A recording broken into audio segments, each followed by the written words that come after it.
हनुमान जयंतीच्या दिवशी नेमकं काय करावं असा प्रश्न बऱ्याच जणांना पडतो. चला तर मग हनुमान जन्मोत्सवाच्या दिवशी आपण काय करावे सविस्तर जाणून घेऊया.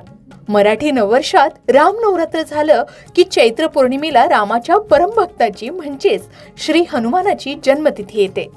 प्रभू रामचंद्रांचे आणि हनुमानाचे नाते असे त्यांच्या जन्मापूर्वीचेच आहे आणि ते नाते अनंत काळापर्यंत चिरकाल टिकणारे आहे.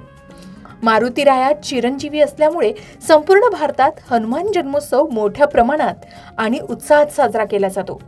हनुमंताच्या बलभीम रूपाचं स्मरण केलं जातं, पूजन केलं जातं. या दिवसापासून काही विशेष उपाय करणं देखील शुभ फलदायी मानलं जातं. चला तर मग या दिवसापासून आणखी कोणते उपाय आपण करू शकता हे सुद्धा सविस्तर बघूया. मारुतीरायाचा जन्म हा चैत्र पौर्णिमेला सूर्योदयाच्या वेळी झाला. मारुतीरायाचा जन्म भारतात सर्वत्र साजरा केला जात असला तरी महाराष्ट्रात चैत्र पौर्णिमेला ठिकठिकाणच्या मंदिरात पहाटेपासूनच कीर्तन सुरू होतं आणि सूर्योदयाच्या वेळी मारुतीरायाचा जन्मोत्सव साजरा केला जातो. अनेक प्रकारच्या आपत्तींच्या विनाशासाठी म्हणून हनुमंताची उपासना केली जाते. बालोपासना वाढविण्यासाठी, शरीर धष्टपुष्ट आणि चपळ होण्यासाठी मारुतीची उपासना आवश्यक असल्याचं म्हटलं जातं. सामर्थ्याची उपासना आणि उपासनेचे सामर्थ्य याची गरज कलियुगात महत्वाची मानली गेली. त्यातच बलभीम मारुतीचं वैशिष्ट्य काय तर एक महत्वाची गोष्ट अशी की मारुती कधीही पराभूत झालेले नाही. अवघड प्रसंगी त्यांना आपल्या अंगाच्या अद्भुत शक्तीची जाणीव होते आणि त्यामुळेच ते कोणत्याही बिकट प्रसंगातून सहजपणे मार्ग काढतात असं आपल्याला पाहायला मिळतं. पवनसूत हनुमान हे प्रभू श्रीरामांचे निस्सीम भक्त. ज्या राम भक्तांवर काही संकट येईल त्या संकट निवारणासाठी ते स्वतः धावून येतील हे हनुमंताचे वचनच आहे. आयुष्यातील असेच कोणत्याही प्रकारचे संकट असेल तर त्याच्या निवारणासाठी काही उपाय केले जातात. परंतु हनुमान जन्मोत्सवाच्या दिवशी काय करावं हे सर्वात आधी बघूया. 2 एप्रिल रोजी गुरुवारी हनुमान जन्मोत्सव आहे. या दिवशी सकाळी लवकर उठून हनुमान मंदिरात जावं. शक्य नसेल तर काही हरकत नाही. घरीच देवपूजा झाली की हनुमानाची मूर्ती किंवा फोटो ही एका चौरंगावर मांडावी आणि त्याची षोडशोपचारे पूजा करावी.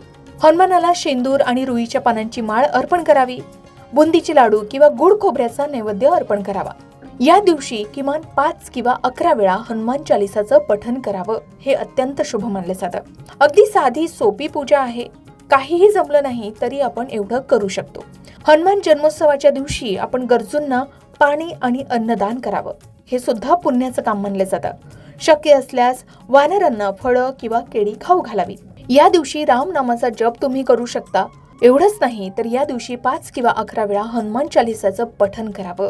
शक्य असल्यास रामचरितमानसातील सुंदरकांड वाचावं. यामुळे घरात सकारात्मक ऊर्जा येते. हनुमान हे प्रभू श्री रामचंद्रांचे परमभक्त आहे. त्यामुळे श्रीराम जय राम जय जय राम या मंत्राचा जप केल्यास ते लवकर प्रसन्न होतात असं मानलं जातं. आपण मारुती मंदिरात गेलो तरी जय श्रीराम एवढं जरी म्हटलं तरी भगवान हनुमंत आपल्यावर प्रसन्न होतात असं म्हटलं जातं. हनुमान जन्मोत्सवाच्या दिवशी आपण ब्रह्मचर्याचं पालन करावं. या दिवशी कांदा, लसूण किंवा मांसाहार टाळून सात्विक आहार घ्यावा. अनेक लोक या दिवशी उपवास करतात. जर तुम्हाला शक्य नसेल तर केवळ सात्विक भोजन करूनही तुम्ही भगवान हनुमंताची भक्ती करू शकता.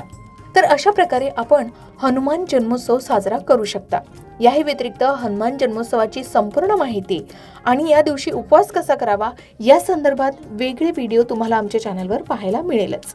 आता आधी सांगितल्याप्रमाणे गुरुवारी 2 एप्रिल रोजी हनुमान जन्मोत्सव आहे. या दिवशी आपण हनुमान चालीसाचं पठण तर करणारच आहात.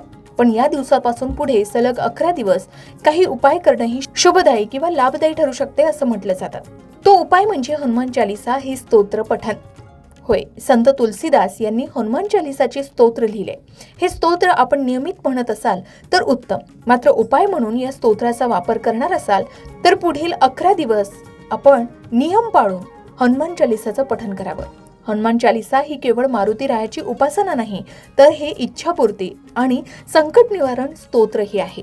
जर तुम्ही देखील इच्छापूर्तीसाठी हे स्तोत्र म्हणण्याचा विचार करत असाल तर काही नियमांचं पालन आवर्जून करावं. जसे आपली इच्छा मनोमन हनुमंताला सांगावी. दुसऱ्यांबद्दल वाईट चिंतन असल्यास ती इच्छा पूर्ण होत नाही. त्यामुळे सकारात्मक विचार ठेवावे. हा उपाय ब्रह्ममुहूर्तावरच करावा. पहाटे 4 ते 6च्या दरम्यान उठून स्नान करून स्वच्छ वस्त्र परिधान करून स्वच्छ जागा निवडावी आणि भगवान हनुमंताचं स्मरण करावं. हनुमंताची मूर्ती किंवा प्रतिमा मांडून त्याला फुलं वाहावीत आणि गुड खोबऱ्याचा नैवेद्य दाखवावा. शांत चित्तानं हनुमान चालीसा स्तोत्र पठण सुरू करावे. इच्छापूर्तीसाठी हे स्तोत्र सलग 11 दिवस 11 वेळा म्हणावे. 11व्या दिवशी 11 वेळा हनुमान चालीसा म्हणून झाल्यावर बजरंग बाण हे स्तोत्र म्हणावे. कारण त्या स्तोत्रानुसार हनुमंत इच्छापूर्तीसाठी स्वतः धावून येतील असा त्यांनी शब्द दिलाय. तर अशा प्रकारे आपण हनुमान जन्मोत्सव साजरा करू शकता आणि आपल्या इच्छापूर्तीसाठी, मनोकामनापूर्तीसाठी काही साधे सोपे उपाय सुद्धा करू शकता. हनुमान जन्मोत्सवाच्या दिवशी चैत्र पौर्णिमा असते आणि या चैत्र पौर्णिमेच्या दिवशी कोणते खास उपाय केल्याने कोणते परिणाम आणि कोणतं फळ आपल्याला मिळतं याबद्दलही एक सविस्तर वेगळा माहितीचा व्हिडिओ तुम्हाला आमच्या चॅनलवर पाहायला मिळेल. तुम्ही हनुमान जन्मोत्सव कोणत्या पद्धतीने साजरा करता कमेंट करून नक्की सांगा. अशाच प्रकारे सणावारा संबंधित व्रतवैकल्य असतील, उपासना असतील, पूजाविधी संबंधित आणखी काही माहिती तुम्हाला हवी असेल, त्याचबरोबर वास्तुशास्त्र, ज्योतिषशास्त्र, अंकशास्त्र यांसारख्या विषयावर तुमच्या मनात काही शंका असतील तर त्या कमेंट बॉक्समध्ये नक्की विचारा. शिवाय तुम्हाला आणखीन कोणत्या विषयावरचे व्हिडिओ ऐकायला आवडतील ते सुद्धा कमेंट करून सांगा. या संबंधित संपूर्ण मार्गदर्शन तुमच्यापर्यंत पोहोचवण्याचा आमचा हा प्रयत्न आहे, तेव्हा कमेंट नक्की करा. अशाच प्रकारच्या माहितीपूर्ण व्हिडिओसाठी लोकमत भक्ती चॅनलला नक्की सबस्क्राईब करा आणि बेल आयकॉनला क्लिक करा, म्हणजे आमच्या नवनवीन व्हिडिओचं नोटिफिकेशन तुम्हाला मिळत राहील. तसेच योग्य आध्यात्मिक मार्गदर्शनासाठी लोकमत भक्तीच्या फेसबुक पेज आणि इन्स्टा पेजला लाईक आणि फॉलो करायला विसरू नका.